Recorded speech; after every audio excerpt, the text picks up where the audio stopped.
bonjour à tous, c'est Nico pour un nouvel épisode de la chambre de Nico. Aujourd'hui, dépannage d'un magnétoscope Super VHS JVC, quelque chose d'assez moderne. Voilà, donc du coup, il a un time bass corrector, même si ça sert que en VHS PAL. C'est un JVC HRS 7600 ms, donc c'est la version française qui lit les cassettes SECAM. Donc par contre dans SECAM le TBC il ne sert à rien et circuit numérique 3D mémoire image ça ne sert à rien non plus. Mais bon, il est censé être de bonne qualité, il est super VHS et voilà. Sauf que bon, comme tous les trucs que tu achètes sur le bon coin une blinde, bah ça marche pas, ou sur eBay, enfin c'est un peu pareil partout de toute façon, ça devient une catastrophe. Alors attendez, je reviens, je vais chercher les cassettes. Hop, donc je reprends où je l'ai laissé. Si je mets une cassette qui est arrivée en fin de bande dans le magnétoscope, donc déjà on voit que l'insertion il est très lent.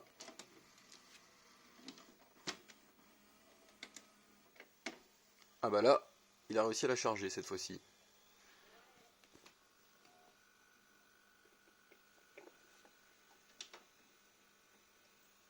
Magnifique. Bon alors normalement il la charge pas parce que la courroie est très fatiguée. Ah, là il s'est arrêté tout seul. Il s'est arrêté tout seul. Et il s'est mis en veille. Alors là voilà. Donc on va juste lever le couvercle pour voir ce qu'il a fait de la bande en espérant qu'il ne l'ait pas bousillé. Hein, parce que du coup je l'ai démonté juste pour voir. Non, le truc c'est juste arrêté. Donc on va essayer de la remettre en route. Ah la bande elle est vraiment super. C'est pas normal qu'elle soit aussi forte sur le truc.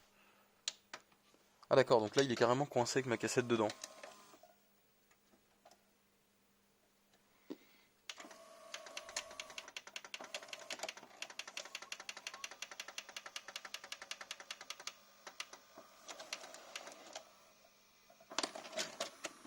Super. Donc la méca elle est dans un état... voilà.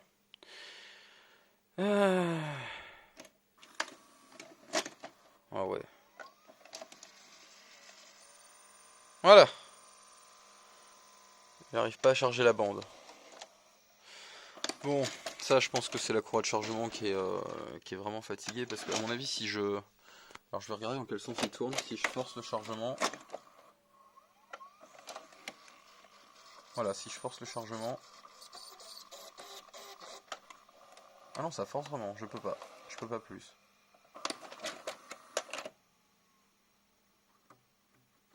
La courroie paraît encore tendue, mais...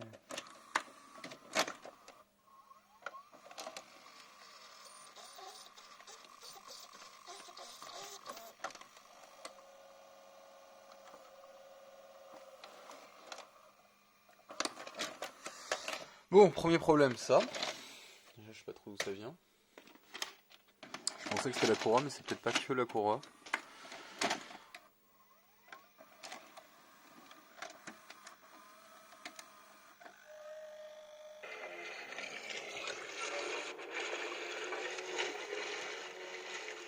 Bon, bah là j'ai carrément plus d'image. Le son ICAM en général décroche, donc là on va commencer par nettoyer les têtes. Déjà.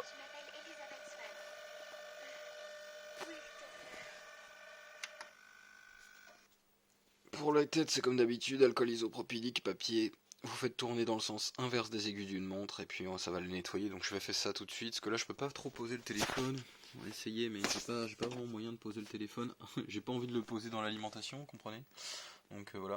Donc, comme vous pouvez le voir, il a extrêmement vécu celui-là. Hein. Que ce soit les têtes qui sont ultra. Le tambour déjà est sale et le galet presseur est fatigué de toute façon. Donc voilà.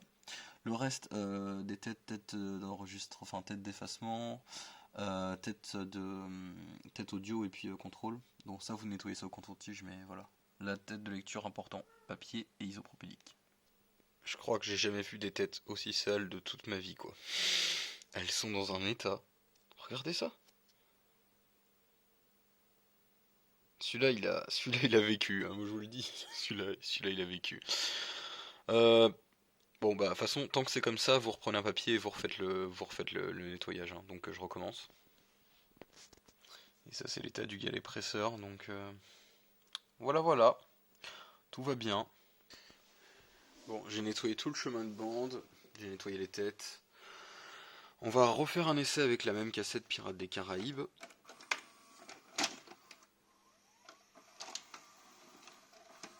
Et maintenant peut-être que je vais pouvoir montrer le prochain défaut que cette machine a.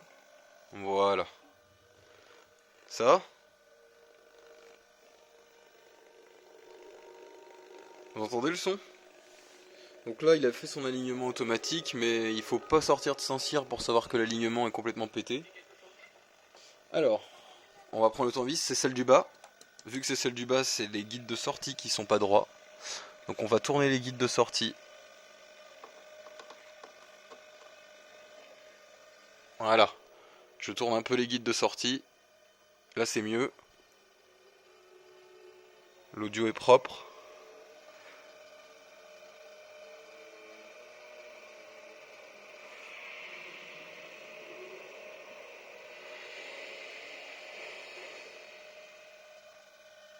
Alors,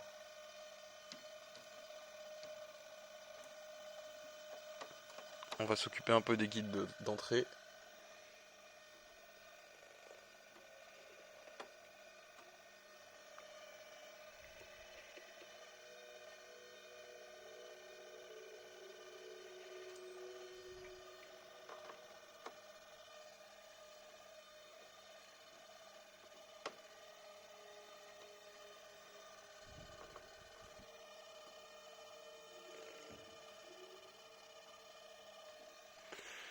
C'est bizarre quand même qu'il reste encore ça.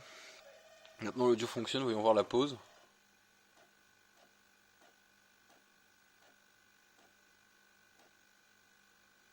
Alors la pause pose toujours problème.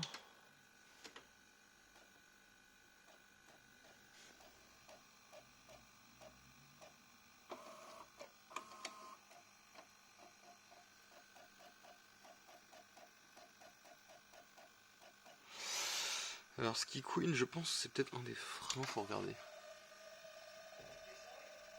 En tout cas le bruit...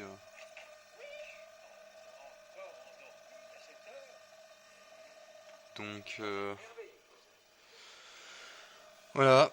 Alors bon, j'ai réglé le problème de l'IFI et des guides de bande. Il est magnifique. En partie. Pourrais-je savoir en quel honneur? Est-ce qu'un père a besoin d'un prétexte? Je vais voir.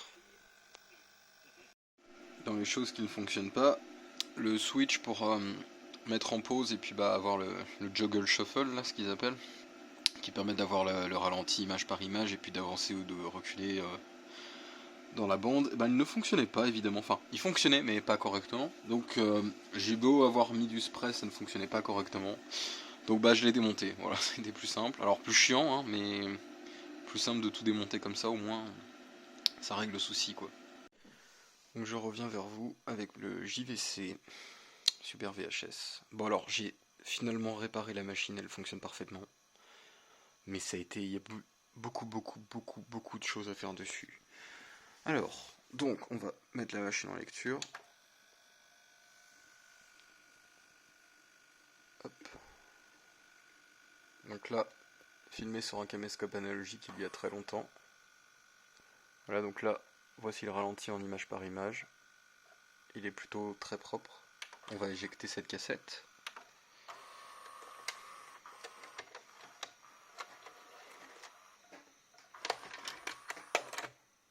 Parfait. Alors, l'éjection et l'insertion des cassettes n'est pas parfaite. Elle n'est pas à ma convenance. Mais par rapport à ce que j'avais avant, cela dit, c'est quand même beaucoup mieux. Hop, là, on va prendre une cassette enregistrée dans les années 90. On va insérer la cassette dans le lecteur.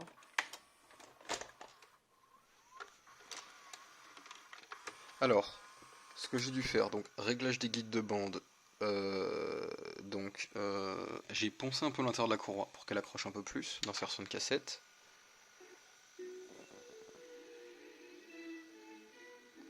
Donc là, la machine ça y a fait son alignement. Voici la qualité vidéo. Hop. Et voici la pose sur cette cassette en image par image. Comme on peut le constater, elle est vraiment pas mal. Donc, réglage des guises de bande. Graissage de toute la méca. Réglage de la tête de contrôle. Contrôle et audio. Ouais, graissage d'absolument toute la méca, nettoyage et donc graissage aussi de tous les points mobiles de la machine, mais y compris hop, le, euh, le galet presseur, nettoyage de tout le passage de bande, nettoyage des têtes vidéo plus tête enregistrement et donc tête audio et contrôle. Ensuite, donc oui, donc la courroie, ça j'ai dit. Ensuite le take-up reel, enfin l'engrenage qui est à droite ici qui permet de défiler la cassette. J'ai nettoyé son axe en dessous. Il était vraiment en mauvais état. Je l'ai poli. J'ai fait un polissage de l'axe qui est en dessous. Nettoyage et graissage du coup de toutes les parties mobiles, engrenage de la méca. Donc démontage complet du magnétoscope de la méca. Voilà. Donc le time bass corrector fonctionne, donc évidemment pas sur les cassettes en CK, mais il fonctionne bien correctement.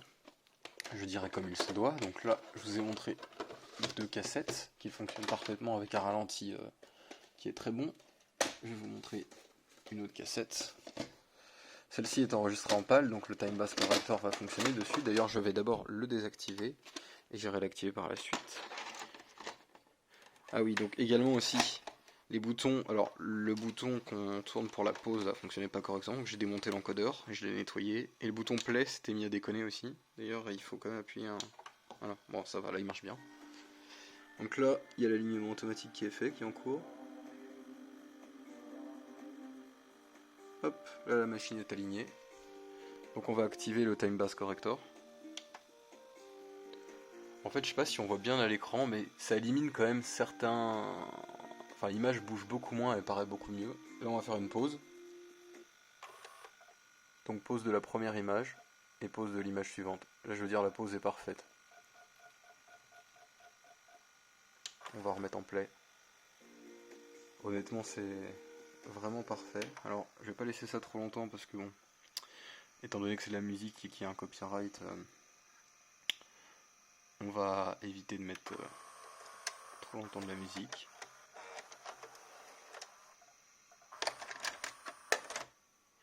Voilà, bah écoutez, je crois que cette machine est réparée. Elle a bien vécu, mais là elle fonctionne et je pense que c'est bien le principal.